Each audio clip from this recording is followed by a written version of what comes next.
So this lecture is going to be all about Newton's laws, the first 3 laws of physics.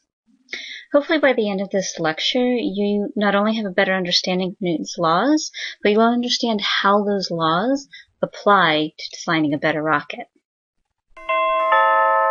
Alright, so first law is the law of inertia.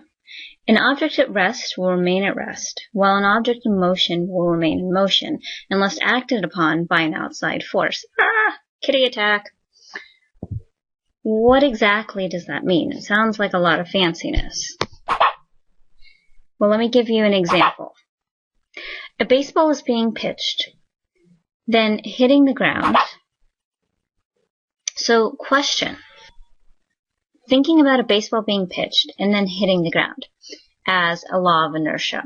That baseball, when it's being pitched by the pitcher, it's in motion. And it's going to continue to be in motion until it's acted upon by an outside force. Now that outside force can either be the batter hitting the ball with a bat, or it can be the ground stopping the trajectory of the ball. So when we jump straight up, why do we land in our footsteps rather than at a location equal to the distance the Earth has moved during our jump? So let's take a look at what that would look like. So if this is the Earth, and the Earth is rotating,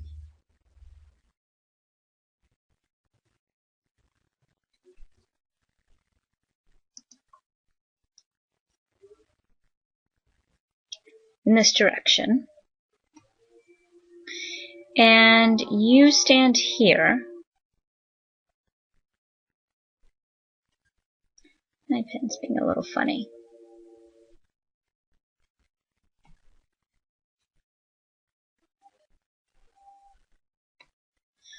And you jump up. Why is it that you land in your footsteps rather than at a location equal to the distance that the Earth has moved during your jump? Think about this first law of inertia. Well, let's take a look.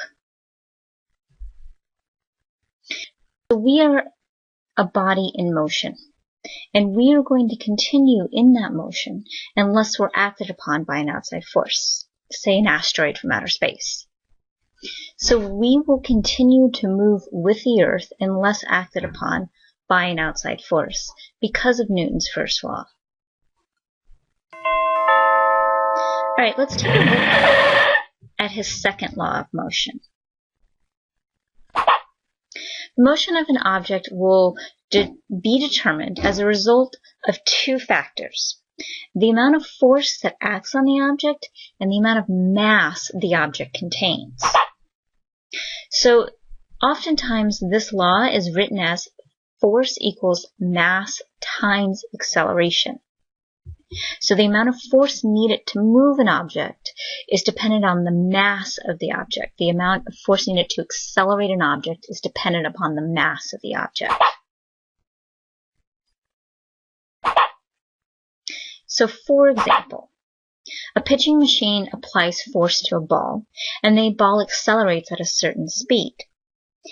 The same machine applies the same force to a ball with twice the mass. The ball will accelerate at half the speed of the first ball.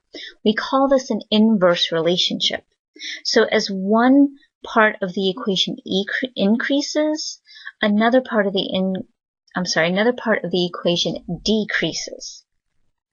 Let's take a closer look at what this looks like. Alright, so this is another way of writing Newton's second law. Acceleration equals force divided by mass. So how much an object will accelerate depends on the amount of force applied to the mass. So let's take a look at these bricks. And we're going to start over here. Okay, so we have this hand that's pushing a brick. The hand is acting as the force. The brick is accelerating when force is applied. How much that brick accelerates depends on how much mass it has. So if we apply one hand, the brick with its mass is going to accelerate at a certain rate. If we use two hands, we've applied twice as much force. If the mass has not changed, the acceleration is going to increase. If we add, however, twice the amount of force, and we add two bricks, we've both doubled the mass and doubled the force, so we'll have the same acceleration if there's only one hand and one brick. So what this is demonstrating is that acceleration is directly proportional to force. Acceleration can increase with force if mass stays the same. But if force and mass increase, then acceleration will stay the same. Alright, so let's look over here. So now we have the same idea. We have a force of a hand accelerating a brick.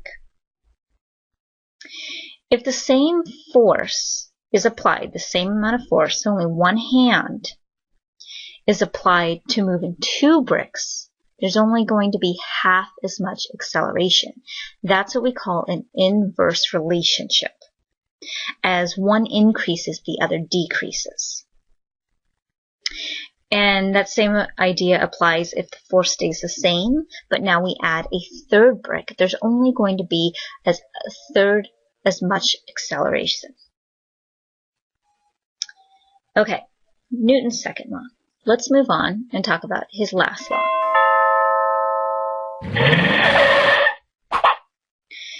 So for every action, there's an equal and opposite reaction. I'm sure you've heard of this law. This tends to be one of Newton's most well-known laws. An example, an automobile is equipped with wheels that spin.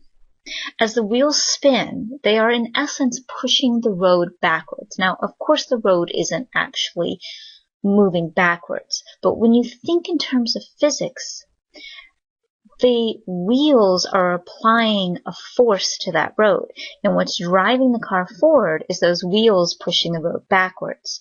So the road is reacting by pushing the wheels forward. The size of the force on the road equals the size of the force on the wheels, but in an opposite direction. So as the wheels are pushing backwards, the car is moving forward. That is an equal and opposite reaction. And the more force that is being applied to the road, the more acceleration there's going to be. That's why if you're moving at 30 miles an hour, you're applying less force than if you are moving at 60 miles an hour. Okay, that is Newton's 3 laws.